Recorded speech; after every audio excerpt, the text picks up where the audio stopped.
My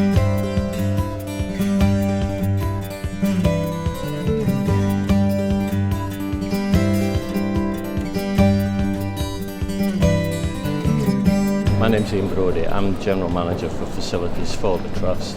I have a particular role to look after the services and the environment in our hospital. It is an enormous source of complaint is smoking in the grounds in the hospital, particularly the entrances. And that has been the single biggest issue that the hospital has on its complaints. We're hoping that this campaign will actually do something quite positive to get a clear message out.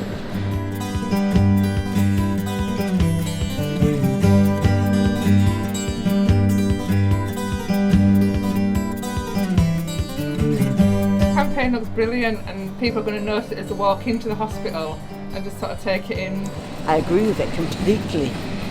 I mean, I was a smoker. I've not smoked for 30 years, but especially in an environment like this, we should definitely have a non-smoking policy. It's not only annoying to walk through them and inhale the smoke, but it also wafts in through the doors inside the building. I've got a life-threatening disease, so I don't need to walk through something that's going to put me at danger. It's absolute nonsense. Just saying that patients can't open the window that are down at the bottom because smoke's coming in, and it's just unfair for them.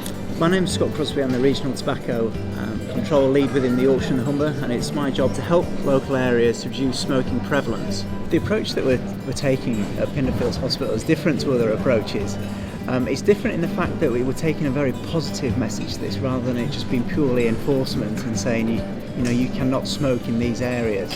I mean, the fact of the matter is people are not rational, they follow other people, and culture takes time to embed in. So the idea is that we could do that in the future, but we launch it with a social norms approach to be able to embed that in, to show support and be very positive. I'm Dr Bridgette Bewick. I'm Associate Professor at the University of Leeds, and I've been the Academic Advisor on the Pinderfields Smoke-Free Hospital Social Norms Project.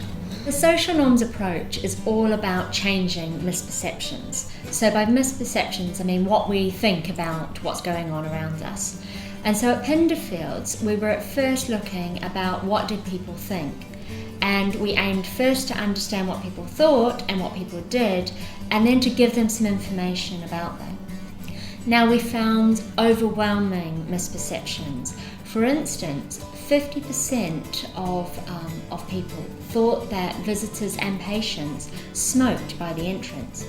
Now we know from the results that that figure is much lower, and that in fact overall only 1% of people are reporting smoking in hospital entrances.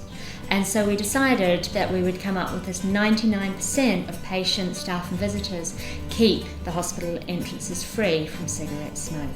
99% of it. Give us Yeah, that's good. It's higher than I thought it would be. No, I'm not surprised. I'm quite happy that a lot of people object to the entrance being used as a pub.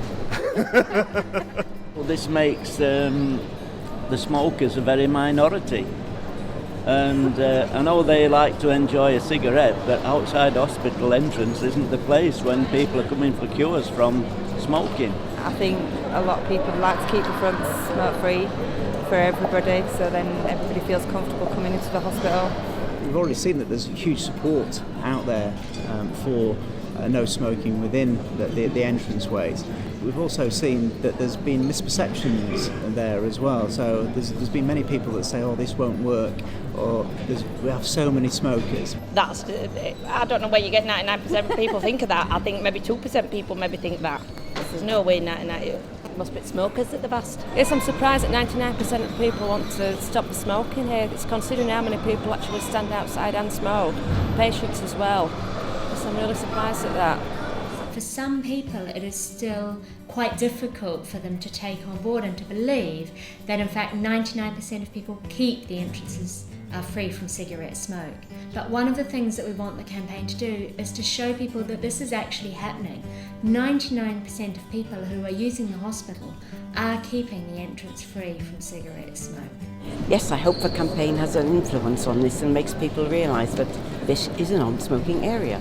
I'm not sure if the campaign will influence smokers, because I think it's the hard minority that don't care and will just continue to smoke. I think there's going to be probably a small percentage, like it says there, that will want to smoke no matter what. It's just building awareness. Often people don't even notice the signs that when you put, when I've been in clinics and things, and nurses have pointed to people saying, "Can you stop smoking outside the clinic windows?" They've gone, "Oh look, there's a sign that I'm not supposed to smoke," so they've almost just blocked it out. So yeah, raising awareness, I guess, is important. So Pinderfields is an interesting case because we have a long way to go for people to get more accurate perceptions. So we want people to understand that it's not 50% of people, it's 1% of people.